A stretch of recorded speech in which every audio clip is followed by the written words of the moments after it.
Samantala, ipade-deport na ngayong araw ang mga Korean national na gumagawa ng mga iligal na aktibidad sa bansa. Si Vel Custodio sa detalye, live. Vel.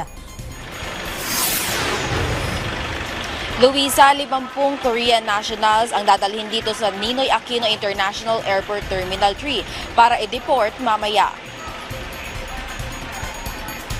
Nauna nang sinabi ng BI na bagamat bukas ang bansa para sa mga lehitimong visitors at investors, kung mapag-alamang gumagawa sila ng iligal na aktibidad o anumang paglabag sa batas ng bansa, papatawan sila ng karampatang parusa na naaayon sa batas. Asahan na pag-aresto, deportation at ban sa mga illegal aliens. Nakipag-ugnayan na ang immigration sa Embahada ng Korea para sa deportation proceedings. Alinsunod ang mga hakbang na ito sa direktiba ni Pangulong Ferdinand R. Marcos Jr. na pagpapaigting sa law enforcement sa bansa upang hindi ito maging lugar para sa undocumented aliens, partikular ang mga sangkot na illegal na gawain. Luisa, nakatakdang iharap mamaya sa media ang mga Korean nationals na ide-deport at bago ito, pagkatapos nito ay